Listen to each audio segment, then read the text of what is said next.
Alrighty, now I'd like to welcome Eric from UpAllNite. Before we start, I'd like to ask you, Eric, how did you get interested in computer bulletin boards? I was on a lot of the local boards, and it seemed very interesting to me, and I just thought I could start up a fairly good service myself. Okay. I think you had a fair-sized machine at the time? Actually, no. I started it off on a small 386 SX16, very small machine, but it had a CD-ROM, so that helped. Okay. How did your particular bulletin board get started? Well, the one that I've got now, I actually purchased off of another person. It was already established, and I just took it over from where he left off. Okay, great. Well, I think we have the Q modem software. If you want to bring that up, and we'll Yeah, maybe Eric dial in. just explain to the viewers maybe what a bulletin board service is. There's Good idea. so many different things that you can dial into now. That's right. And get information. Eric, well, how would you describe a bulletin board service, and what would the average user use it for? Bulletin board service is well, there's many different types. They're usually geared towards a special interest group of one sort or another. Mine, because it's so large, I try to keep it just community orientated, a little bit of everything on it, so there will be something there of interest to just about everybody. And anybody can use them. Would you say there's a particular type of person that uses a bulletin board, right? No, they're pretty well anybody. I've got older people, young kids, and then people my own age. It's a real wide It's a very wide market, yes. Okay.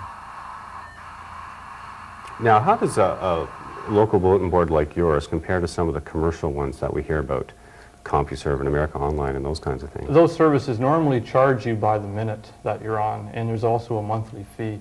My service is it's basically free, and if I do have some additional things that you could subscribe to, but they're very cheap, and there's never a per minute fee.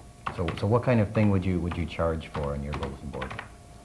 Right now, I just charge for internet, email, and assortment of USA Net news groups. And other than that, there is no charge. So things where you have to pay for when you get the information, is that Yes, right? Yeah. that's it. If it's free to me, then it's free to everybody. Okay. This here is the opening screen on the bulletin board. Just gives you some basic statistics. You're showing some statistics for the BBS, the date and the time, the total number of messages currently online, and the total number of files that are available right now that you could download. As you can see, I've got 904 users in the system, which is fairly good for a community of this size. And so far, the system has taken 48,000 calls, over 40,000 calls.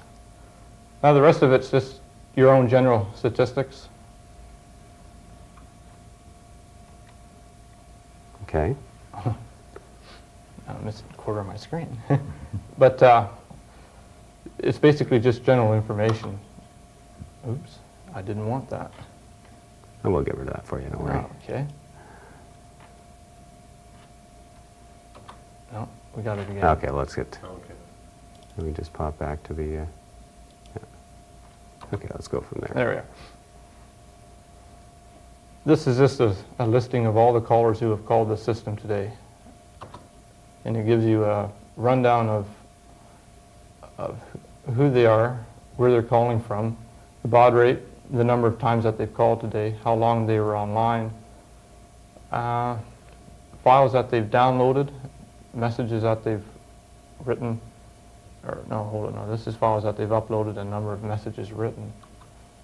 And as you can see, it's been very busy today. 98 calls so far. Logged over 22 hours worth of calls. So how many lines do you have coming into your bulletin? I have 3 lines at this time. I'm in the process of adding 2 more as equipment comes in. If you are interested in having an email account on the UpAllNite BBS, just simply send a check for $5 per month to this address, and I will set you up as soon as I receive the money. It's actually a very cheap price for the service that you get. This is a simple bulletin of the top message posters online. And, So those are the people who've put the most information on Those there? are the people who have written the most messages into the system. Okay. This is little bulletin showing you the actual net mail activity on the system. This is just a very general overview of the different networks. Internet, email, and news groups, which is quite obvious. LakeNet is a general message network that basically pertains to the Great Lakes area. KentNet is our own little local message network just in town here. This is the newsletter. I just wrote this up the other night, obviously. This is where you would look for any up-and-coming news about the system, what's going on. And I just throw stuff in here on the fly as it's required. So this is something that, so what we're looking at here is the system operator screens, right? This is not normally available to the... Oh, no. This is available to Oh, is that whoever right? logs on, yes. Okay. Whenever something's going to happen on the system, if I'm going to install another node or something new, I try to post it in the newsletter, so when a person logs on, it's automatically. Like this should, right, that's automatic when they log in, but the other, the stuff up above it, the Oh, no. statistical information? That's all available. All available Yes, also? it is. Oh, okay. Yes, it is. Okay, that's interesting. I do have a number of bulletins online, well, not very many. The most interesting ones, well, number one, if you're really interested in communications, there's a whole glossary of communication terms, and you can view that just by pressing number one. It's quite the long list, so I'm not going to do that. Number two is just the callback verifier statistics. New users are verified by the use of a callback verifier. And as you can see, the last person to be verified on this system was Jason Lucier from Wolfsburg. And it tells me that there's no personal mail found, so we don't have any mail waiting for us. This is the main menu on the system. From here, you can go pretty well anywhere on the BBS that you want. We were just at the bulletins menu. I do have a number of doors available online, which is right over there, the D. Press that, and you will see all the different games that I have online. So what's a door? A door How do you have a is door on a bulletin board? It's an external program that I can add to the system. Games, little utilities. I have a CD-ROM door which handles all of the offline CD-ROM requests. Just basically anything that I want to add in, but they're all externals from the BBS. So some might run slightly differently than others, but they're all relatively simple. These are all games in here that you can play online. So are any of those interactive games where you play with other users, or are they all just single user? No, they're all single-user games, but everybody can play them. But you don't play against an opponent in real Right, time. okay. Not yet, anyways, but I'm sure that'll come out. Right, that's, I guess the software has to be able to accept that Yeah, kind of yes, stuff it does. to make it interactive. Yeah. From there, we can go to the Files menu. This is where you'll find a lot of interesting utilities, graphics, text information, just about anything you could possibly want.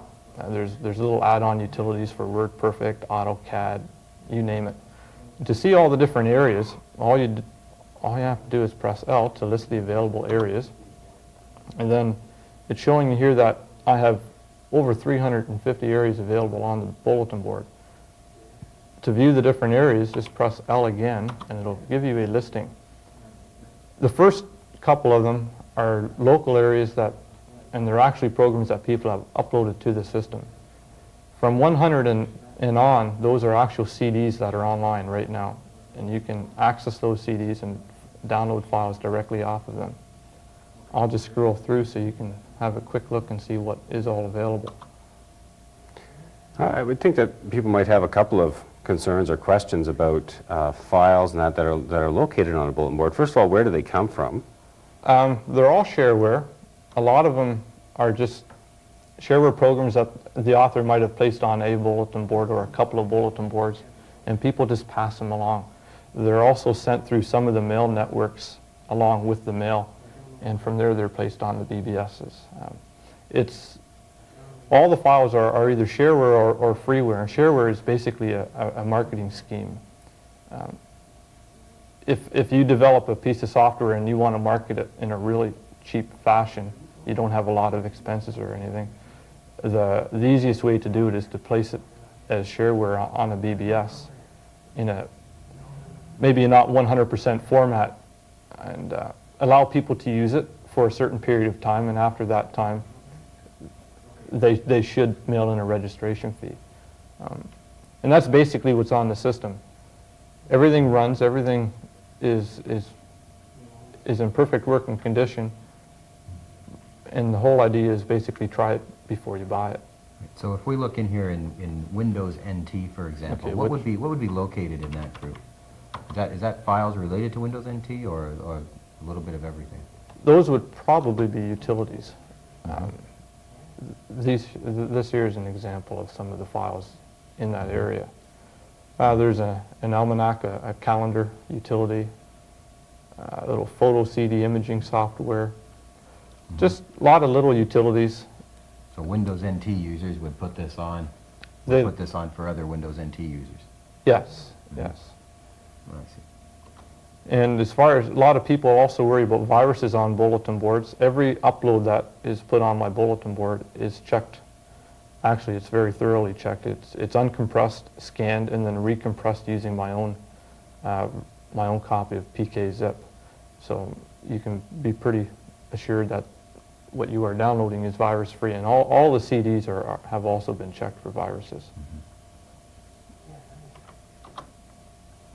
We'll just look through the file list for a few more areas.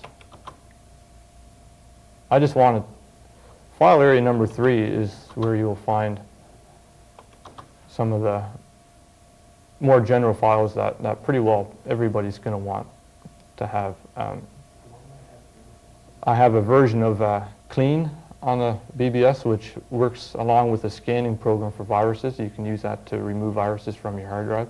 I have a little offline mail reader for Macintosh computers.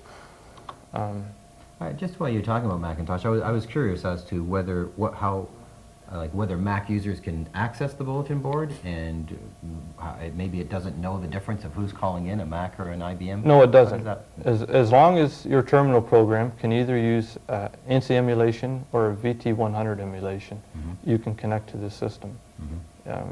Any computer system can log into here. So Mac users would go in and get into Mac user groups or whatever into an area that pertains to a Mac and download a file. They could actually download an IBM file, but they couldn't do anything with it. That's correct. Right, so they'd want to make sure they downloaded Macintosh files so they could use it in whatever they're doing. Yes. Okay. Is there a lot of Mac, any idea what percentage of users on your system would be Mac users? In this area, I think I've got about 25 or 30 of them. Okay. That probably is close to the ratio of Mac users to IBM users in the area. You know, Yeah. if you say you had like 800 total? I think Right, we said 900. 900, right? Yes. There's not a whole lot of Macintosh users in the area, but they are around. Yeah. From here, we can go to the message menu, and I'll show you how to quickly write a message.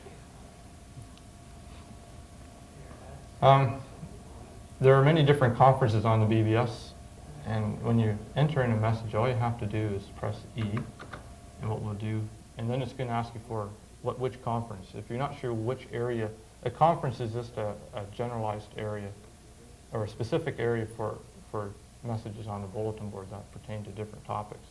If you're not sure which one, you can get a listing of them, and I have lots of them. But for the purpose of this, we're just going to write myself a message. So we will just go into conference 0, and we'll write this to me.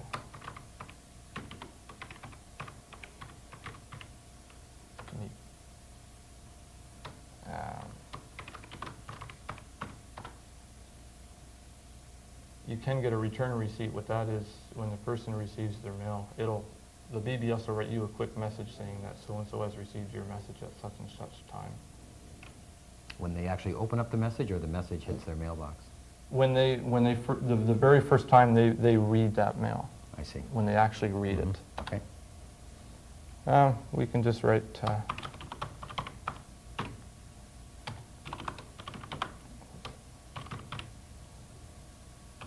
I don't know how to spell really. It's no wonder the price of stamps are going up with everybody doing email over the bulletin boards and the internet. Right? We're getting stamps may Supply be out and of demand, sight. eh? Yeah, that's, Right. that's right. So you can write as many lines as you want. The nice thing about writing online is if you make a mistake, you can just use your cursor and go back over it and fix your mistakes. Yeah, there are actually a few word processing kind of functions in your, Yes, in there your are. email. Yes, there are. When you go to save the message, you press escape, and that brings up a prompt at the bottom. If you're unsure of your spelling, like I always am, you can press P, and P brings up a spell checker.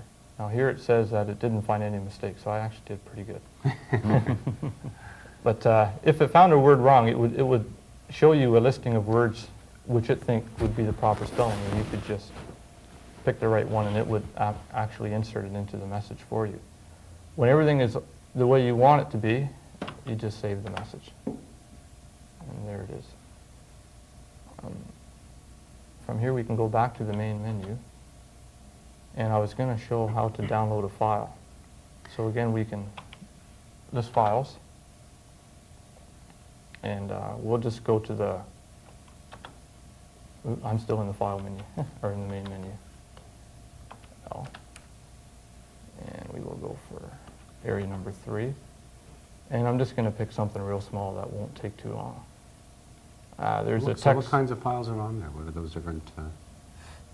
Right here? Mm-hmm. Okay, these are just files that I have in my very first directory, which pretty well everybody's going to want to have. Or there's an offline mail reader. Number 2 is an offline mail reader, which So it's an actual program. it's a program that allows you to download mail off of the BBS and read the messages and reply to them offline, and then upload your replies. Pretty good privacy. Is that like an encoder, Yes, it is. It's an encryption. It's Encryption, supposedly yeah. the best one on the market. right? So somebody can't go in and steal your... That's right. Steal your mail. It uses both a public and private key, so it's very secure. Mhm. But I just wanted to download something real fast because I don't want to spend all night downloading. So we'll download number 3. Where does it specify the size of the... Oh, there it is right there. Yes, the size is specified right here, Mhm. and the time that it takes to download it is right here.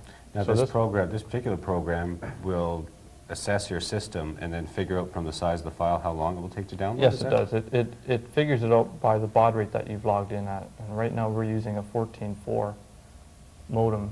So it just mathematically figures out at 14.4 it can transfer this fast, and this is how long it will take. Great. So we're just going to quickly mark number 3.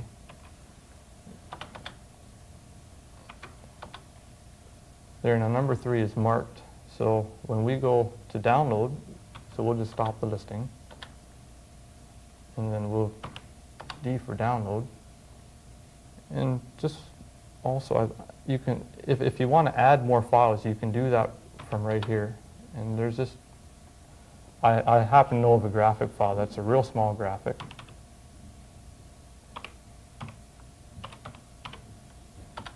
This is a wee little picture of the Deep Space Nine thing that Great. some kid drew up. It's Sure.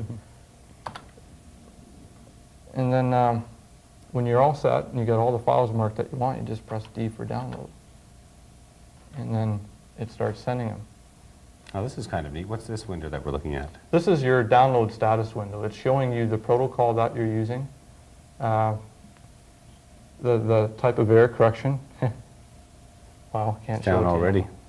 Yeah, that one file is down already, and now Oh, look at that. we're actually downloading a picture, and as it downloads, you can view it. It's not, and now these are all functions of the QModem software or functions Yes, of your... this file viewing utility is part of QModem. It's not part of the BBS. So is QModem a shareware kind of No, it's software? not. No? It's not. This You- is something you have to buy. Yes, and you can buy this at any computer store. Mhm. Is there anything else that you'd like to see? I think we have a caller, actually. Okay, I'll just log off here quickly then. Yeah, let's see if we can pick him up here. You have a question for us? Yes. Okay, go ahead. Yes, I was just wondering if I could ask, I'm actually one of your users, and I was just wondering, is it true that you're going to be getting, like, more stuff online, like more CDs? And are you going to be expanding or something like that? As more funds become available, I'm always looking to expand. I just recently added almost Yeah, just over 500 megs of hard drive space. And in the future, I plan on adding more CD-ROMs to the system, and I'm also going to be adding 2 more nodes to the system, so it'll be a lot easier to get on in the future. Yes, that's what I was referring to. I was talking to you before, and you were saying something like that. And I just, are you going to be getting ever a 28.8? There is one online currently. Node 2 right now does have a 28.8. It's working fairly good at the higher baud rates. It just doesn't seem to like the lower baud rates at the moment. Oh, and one of the things, if I can remember it, what, no, darn. Excuse me, I'm embarrassed here. No problem. You want to call us back in a few minutes? I don't care, okay? Okay, thanks very much for your call. Yeah, okay, bye. That brings up a good point. How do you support all this? Overtime. So this is your hobby sort of thing? It is a hobby, but in the future I probably will be charging a small fee, $15 a year or so, and it will not be a mandatory fee, but for those who do pay it, I'll give them more time online, and with that, I hope to add a lot more to the system. So on your system now, can you set it up so that the people that don't pay the fee, they get, let's say, 15 minutes, right, and then the system Yes. cuts them off? Currently, right now, people that have not paid anything have 40 minutes online, and subscribers to the system have 90 minutes online. Okay. Yes, so I can set that up. Do you know quite easily. what the average length of a session is when somebody dials in? The average, I would say probably 25 minutes. 25 minutes? Yes. Mhm. Okay. So you mentioned that your bulletin board doesn't specialize in one thing in particular, but it's sort of general. Yes. There must be some areas that are more popular than others. Games. Right? Games. no Doom. doubt about that. Doom add-ons are very popular right now. What is a Doom add-on? WAD files. Mhm. It basically gives you different levels of Doom Mhm. to play. Mhm. If you don't like the way Doom plays right now, someone will come out with another WAD file, which is another episode, so to say. So is this by the makers of Doom, or is this other people who are Other people actually make them. Is that right? Yes. It's kind of like a cult following. It's beginning to be, I think, yes. Sounds kind of scary. So is this, what other kinds of things do we have on here? Basically, we've got the email, we've got file upload and download. Can you talk a little bit more about that? Is there a ratio to they have to upload so many files for as many so No, many they that can- download? Or? They can download as many as they can squeeze into their time limit. Mhm. I don't impose a file upload-download ratio simply because of all the CDs on the market right now. I've got 16 of them online and another 17 of them offline for file request. It's very difficult for somebody to upload a file that I don't already have. Mhm. But when new stuff comes out, I'm always... So does the Glad to system see it. check to see whether you have that file before, if somebody tries to upload something Yes, it does. that's duplicate? Yes, Mhm. it does. Okay. Okay, if you just joined us on Info Highway, our topic tonight is local communications. With us now, Eric from the UpAllNite BBS. If you're calling from Windsor, Essex, call collect. Now, you mentioned the time limit. How does that work? Well, depending on your access level, the system will give you a different amount of time online. For just the general users, they have 40 minutes a day, and they can do basically anything they want in that 40 minutes. They can write messages, read messages, or download files. For people who have subscribed to the internet service or have donated to the service, they have 90 minutes online, and pretty much everybody can do the same. There's no one area that are restricted because they haven't paid. The only thing I restrict people by is the time online.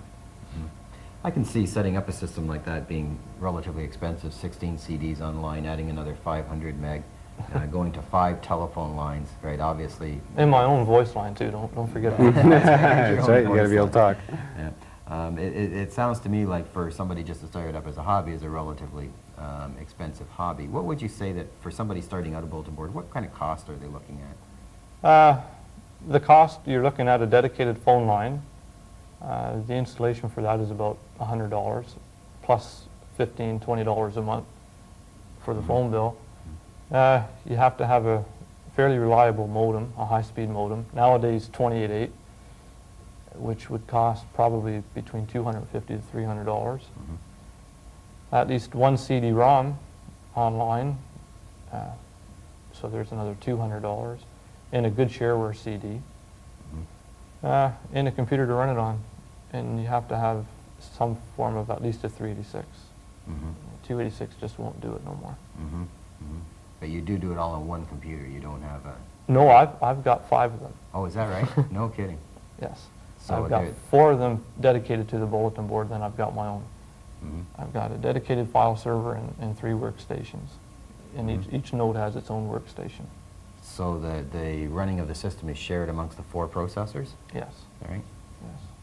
And does the system keep track of the usage as far as to tell you what percentage of the resources of the machine are being used to know when it's over, or is that something that you have to sort of just have a feel from how many customers call? And No, I can check on that, and so far during the day it's never gone over 30% processor use, so it doesn't tie down the system too much. See, on your logout screen now, you've got some numbers from other BBSs around. And there are a few that you might hesitate to say recommend, but maybe some that you know of that are the more popular ones. Maybe we can read some off for the viewers. Yeah, the Barnyard BBS is in Wallaceburg, and as it says there, it's run by Chad Hunter. He's a teenager in Wallaceburg. He's been running a board for a couple of years already. Very game-orientated, and also a lot of bulletin board utilities. He also writes some of his own software for his BBS system. He has a few doors online that he's actually written himself, so it's quite interesting. The realm beneath in the village, BBS I've never been on. It's one of the problems of running one. You're too busy to go on it. The actually old place is the bulletin board where KentNet originates from, the one message network that I carry online. Can you just expand on that KentNet? It's, I'm not familiar with that. It's an echo mail type message network. If you leave a message on my bulletin board in one of the KentNet areas, it will be echoed to every other bulletin board in Chatham pretty well. But does that happen when somebody from another bulletin board, do the bulletin boards call each other to do Yeah, that? usually sometime throughout the night during an off time. It's programmed right into the BBS software to toss the mail out to a mail packet, phone up the other board, and exchange mail. Okay. And there's LakeNet as well and FidoNet, Yes. so you can actually get quite a distance, can you not? Oh yeah, LakeNet spans the area all around the Great Lakes, and there's even a couple of them up north that are tied into it. So you could leave messages in there, and they'll end up on all the bulletin boards that carry that network. And there's no charge for any of that. FidoNet, I do not carry that, but Fast Doors BBS in Chatham does have FidoNet. And that is similar in some ways to the internet. It's all, the email is all done through addresses, and it's a very efficient means of email also. It's also the oldest amateur message network in the world, I believe. The Red-Green BBS, it's a small bulletin board in town, kind of tailored after the Red-Green show on TV. If you've ever It sounds seen like that. this is kind of like the ham radio of It is. computer users. It is, kind of, yes.